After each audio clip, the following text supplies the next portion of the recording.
কুলাঙ্গার জায়েদ খান বাংলাদেশ, শুনলেন কি শুনলেন না? কুলাঙ্গার জায়েদ খান বাংলাদেশ থেকে সে আবার বলছে হারামখোর, একেবারে ওকে যদি 1000 বার শুয়োরের তসবিহ করে ওকে ওপর চেপে দেওয়া হয় তারপরে মনে হয় কম হয়ে যাবে। এই রকম ধরনের নোংরা একজন শয়তান লোক, সে তখন বলছে ও বাংলাতে শিক্ষার্জন করেনি, নায়ক হয়ে বসে আছে, ইংরেজি শিক্ষার্জন করেনি, নায়ক হয়ে বসে আছে। আরে ইউ ডোন্ট নো দ্য ইংলিশের কি জানো না, the singular number, the plural number. তুমি সিঙ্গুলার নাম্বার প্লুরাল নাম্বার তুমি এক বচন বহু বচন জানো না। তুমি তোমার বক্তব্যের মধ্যে বলেছো ইমামরা যারা মসজিদে নামাজ পড়ায়, আরবি পাঠ করায়, মক্তবে পড়ায়, মাদ্রাসায় পড়ায়, এরা ও সমস্ত ছাত্র ছাত্রীদের সঙ্গে তারা বলাৎকার করে, নোংরা কাজ করে, ব্যভিচার করে, জেনা করে, এই ধরনের নোংরা তুমি কটু কথা বলেছ। তুমি জানো না তোমার বাপের বিয়ে ইমাম সাহেব পড়িয়েছিল বলে তোমার নাম জায়েদ খান, আর নাহলে তোমার নাম সুরজিৎ হাউসিকায়।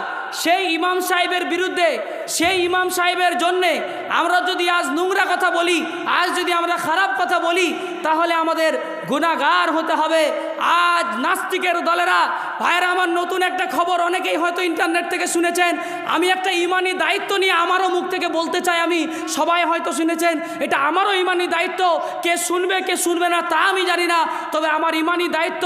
ইমাম সাহেবদেরকে নিয়ে কটু কথা বললে আমাদেরও গায়ের আগুন জ্বলে যায়। ওই কুলাঙ্গার জায়েদ খান বাংলাদেশ, শুনলেন কি শুনলেন না? কুলাঙ্গার জায়েদ খান বাংলাদেশ থেকে সে আবার বলছে হারামখোর, একেবারে ওকে যদি 1000 বার শুয়োরের তসবিহ করে ওকে ওপর চেপে দেওয়া হয় তারপরে মনে হয় কম হয়ে যাবে। এই রকম ধরনের নোংরা একজন শয়তান লোক, সে তখন বলছে ও বাংলাতে শিক্ষার্জন করেনি, নায়ক হয়ে বসে আছে, ইংরেজি শিক্ষার্জন করেনি, নায়ক হয়ে বসে আছে।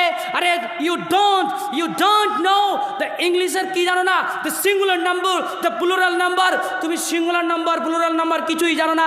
তুমি এক বচন বহু বচন জানো না।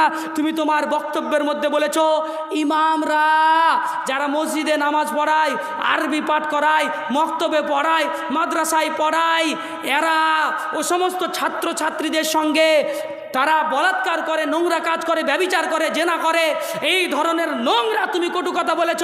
তুমি জানো না তোমার বাপের বিয়ে ইমাম সাহেব পড়িয়েছিল বলে তোমার নাম জায়েদ খান, আর নাহলে তোমার নাম সুরজিৎ হালদার হতো, তোমার নাম একজন কাফেরের নামে নাম হতো, তোমার নাম একজন অমুসলিমের নামে নাম হতো। শুনে রাখো, মুসলমানের নাম দিয়েছ, ঘরে বসে চুপ করে বসে থাকবা। আল্লাহকে ভালো লাগে না, রসুলকে ভালো লাগে না, ইমামদেরকে ভালো লাগে না, আলেমদেরকে ভালো লাগে না, চুপ করে বাড়িতে বসে থাকতে হবে।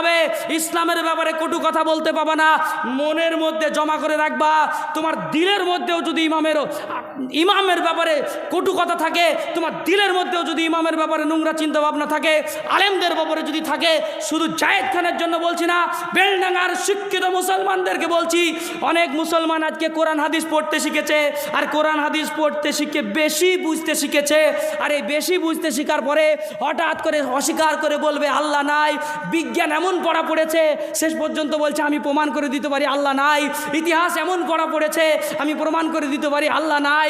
তোর মতো পড়ার, তোর মতো অশিক্ষিত পড়ার 4 পয়সার দাম উলামারা দেয় না। আল্লাহ রাব্বুল আলামিনকে বিশ্বাস করার জন্য কোনো বেঈমান যদি বলে, কোনো ইমানদার বাদ দিয়ে কোনো বেঈমান যদি বলে তোমাদের আল্লাহকে তোমরা দেখেছো, তার যুক্তি কি? তাহলে মুসলমানের উচিত হবে বিনা যুক্তিতে, বিনা দর্শনে, বিনা কথাতে, বিনা কোনো অভিমতে আল্লাহ রাব্বুল আলামিনকে যারা মেনে নিয়েছে, আল্লাযীনা ইউমিনুনা বিল গায়ব, যারা আল্লাহকে না দেখে বিশ্বাস করে, জীবনে একটাও প্রশ্ন দিল থেকে করে না যে আল্লাহ আছে কি নাই, তারাই হচ্ছে মুসলমান। কথা ঠিক না? তাহলে মুখে ইমামদের বিরুদ্ধে বলার আগে ইমাম না বলে যদি কথাটা এরকম করে বলতা, তাও না হয় তুমি বাঁচতে পারতা। এরকম কিছু ইমাম আছে, গুটি কয়েক ইমাম আছে, গুটি কয়েক আলেম আছে। আচ্ছা বলেন তো, এই যে জেনা করা, ব্যভিচার করা, এইগুলো ইমামরাই শুধু করে না পাড়ার ছেলেবেলে করে? কি গো, ওই যে নায়ক, ও তো সারা জীবন জেনা করে, ও তো নায়িকাকে নিয়ে রাত্রি যাপন করে। তুই তো সব থেকে বড় হারাম কর, তোর লজ্জা লাগে না বলতে? তুমি মাতাল খাওয়ার পরে বলছো দারু মত পিও, নিজে মাতাল আর মাতলামি অবস্থায় দারু মত পিও হবে? তোমরা তো সারা জীবন জেনা করো, আর তুমি একজন দুজন কার কি ঘটনা শুনেছো সেটাকে তুমি আমভাবে প্লুরাল নাম্বার ব্যবহার করে, বহুবচন শব্দ ব্যবহার করে বলছো ইমামরা। তুমি জানো না আমরা, তোমরা, তারা, তিনারা, ইনারা, উনারা, রা রা রা বহু বচন। এমনি বাংলা ভাষাতে গণ, বন্ধুগণ, ছাত্রগণ, শিক্ষকগণ, বাংলা ভাষাতে গণ শব্দ ব্যবহার করলে বহু বচন হয়। তোমার লেখাপড়ার অভাব আছে ও মুসলমান জাতি, লেখাপড়া না করে সামনে কথা বলতে আসবেন না। তেমনি আরেকটা বলা হয় গুলি শব্দ ব্যবহার করে বহুবচন করা হয়। শিক্ষক গুলি, বন্ধু গুলি, ছাত্র গুলি, ছাগল গুলি, ভেড়া গুলি, বই গুলি, খাতা গুলি, টেবিল গুলি, এরকমভাবে যত গুলি, গণ, রা এই শব্দ ব্যবহার করে বাংলাতে বহুবচন শব্দ ব্যবহার করা হয়। ইংরেজিতে কখনো এস করা হয়, কখনো ইএস যুক্ত করা হয়, কখনো আইইএস যুক্ত করা হয়, কখনো ভিইএস যুক্ত করা হয়, কখনো আরইএন যুক্ত করা হয়, কখনো ইএন যুক্ত করা হয়। এ সমস্ত যুক্ত করে ইংরেজিতে প্লুরাল নম্বর ব্যবহার করা হয়। লেখাপড়া করে কথা বলো, কাকে বলে গুটি কয়েক মানুষ আর কাকে বলে গোটা জাতির মানুষ। ও মুসলমান জাতি, তোমরা আগে শুনে রেখে দাও, মুসলমানরা ভেবে বসে আছে, ওরা মনে করে কাফের বেঈমানরা মনে করে, কাফের বেঈমানরা মনে করে মুসলমানদের মধ্যে শিক্ষিত নাই, আর মুসলমানরা মনে করে মৌলবীদের মধ্যে শিক্ষিত নাই। একেবারে মিথ্যা কথা। তুমি শিখাবা না?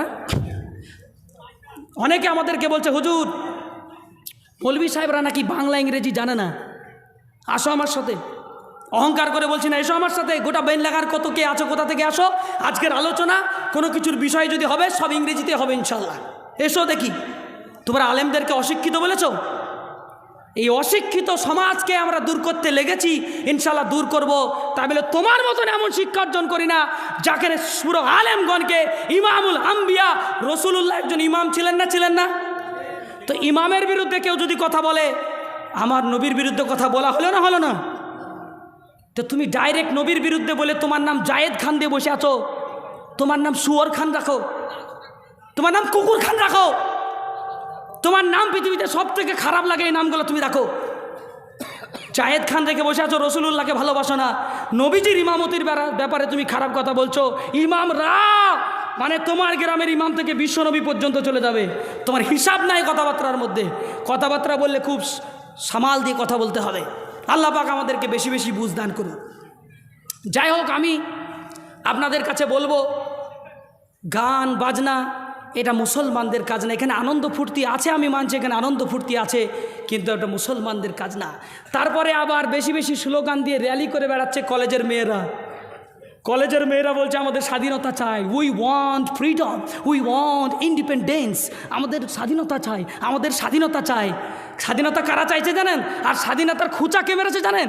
শিয়ালরা। কারা মেরেছে বলেন? শিয়াল যদি বলে যে মুরগির স্বাধীনতা চাই, হাল কী হবে বলো? বুঝছেন? শিয়াল যদি বলে মুরগির স্বাধীনতা চাই, কি হাল হবে বুঝতে পারছেন কিছু? মুরগিও বলছে তাই তো, সারা জীবন যদি আমাকে খুন্নের ভিতরে, খাঁচার ভিতরে ভরে রেখে দেয় তাহলে আমারই বা কত কষ্ট হয়। তুমি যদি খাঁচার ভিতরে থাকো তাও তোমার জানটা বাঁচবে, কিন্তু খাঁচা থেকে বেরিয়ে আসলে সকালবেলাকার নাস্তা তোমার আর হবে না। আর তুমি এরকম হারামখোর শিয়ালগুলাকে বলছো স্বাধীনতা চাই, আর জানো না ওই শিয়ালের মতো সব শয়তানগুলো তোমার জন্য ভক্ষণ করার জন্য বসে আছে, তোমাকে খাবার জন্য। আর মেয়েরা বলছে আমাদেরকে স্বাধীনতা দাও, আমাদেরকে বুক ফুলিয়ে বেড়াতে দাও, আমাদের চাদর খুলে ফেলতে দাও, আমাদের বুরকা খুলে ফেলতে দাও। মানে বুরকা খুলে ফেলে খুব খুশিও, একবারে এক বুক জ্বালা নিয়ে যুবকদেরকে আমার প্রেমটাকে জাহির করব, এই জন্যে খুব খুশি। বুরকাটা খুলে ফেলো। বুরকা পরার তো একটা বস্তা, আর মুসলমানদেরকে এরকম করে বস্তার ভিতরে রেখে এরকম করে নোংরা নষ্ট করে দেওয়া হচ্ছে, স্বাধীনতা হরণ করছে একদল যুবক, একদল শিক্ষিত। ওরা শিক্ষিত নামে কুলাঙ্গার, ওদের শিক্ষার 4 পয়সার দাম দিই না, ওদের শিক্ষার মুখে লাথি মারি আমি। যারা বলছে শিয়ালের মতো, শিয়াল যদি মুরগির স্বাধীনতা চায় তো মাস্টার মশাই যদি বলে আমার মেয়েকে স্বাধীনতা দিতে হবে, ইমাম সাহেবরা বলে তোমরা ঘুপচির মধ্যে ভরা থাকো, তোমরা বস্তার মধ্যে ভরা থাকো। দুই বন্ধু একদিন হাঁটতে হাঁটতে যাচ্ছে, একজন ইসলাম গ্রহণ করেছে মুসলমান, আর একজন হিন্দু বন্ধু মুসলিম বন্ধুকে বলছে ভাই তোদের ধর্মের সব ভালো লাগে, কিন্তু তোদের ধর্মের একটা জিনিস ভালো লাগে না, সেটা হচ্ছে তোরা মেয়েদেরকে বস্তার মধ্যে ভরে রাখিস, মেয়েদেরকে তোরা প্যাকেটিং করে রাখিস, সেটা আমার ভালো লাগে না। যুবক তখন বলছে তোর এই জবাব একদিন তুই নিশ্চিত পাবি, একদিন তুই নিশ্চিত পাবি। এখন কিসের জবাব? এই জবাব দেওয়ার জন্য যুবক দুজন চলছে, রাতে একদিন গরমের দিনে দুইজন দুপুরবেলায় দুই বন্ধু হাঁটতে হাঁটতে যাচ্ছে, বিরাট রোদ্দু পড়ছে। এমত অবস্থায় সেই হিন্দু বন্ধুটা বলছে, ভাই তোর ব্যাগে কি কোনো খাবার আছে নাকি?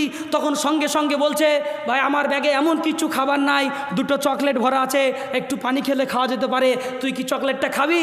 ও কিন্তু চিন্তা করেছে খাবার আমার কাছে নিশ্চিত প্রতিদিন চাই, আজকেও আমার কাছে চাইবে। মুসলমান বন্ধু খাবারের প্যাকেটটা ছিঁড়ে, ওই চকলেটের প্যাকেটটা ছিঁড়ে ব্যাগের মধ্যে রেখেছে, আর একটা গোটা রেখেছে। ও নিজে গোটাটা ছিঁড়ে টাটকা চকলেট মুখে ভরেছে, আর বন্ধুকে দিয়েছে রোদ্রে গলা। ওই আপনার প্যাকেট ছিঁড়ে রেখেছে, রোদ্রে গলে গেছে, এইটা বন্ধুকে তুলে দিয়েছে। বলছে, ভাই তোর বেলায় টাটকা প্যাকেট আর আমার বেলায় ছিঁড়া প্যাকেট কেন? বলে, তুই যেটা ভালোবাসিস সেটাই তো দিলাম। বুঝতে পারছেন না কথা? তুই যেটা ভালোবাসিস সেটাই তো দিলাম। ও বন্ধু, তুই তো বলেছিলি মুসলমানদের মধ্যে সব তোর ভালো লাগে, মুসলমানদের মধ্যে মেয়েদেরকে প্যাকেটিং করে রাখবে, মেয়েরা মাথায় কাপড় দিয়ে থাকবে, মেয়েরা বোরকা দেবে, এইটা তোর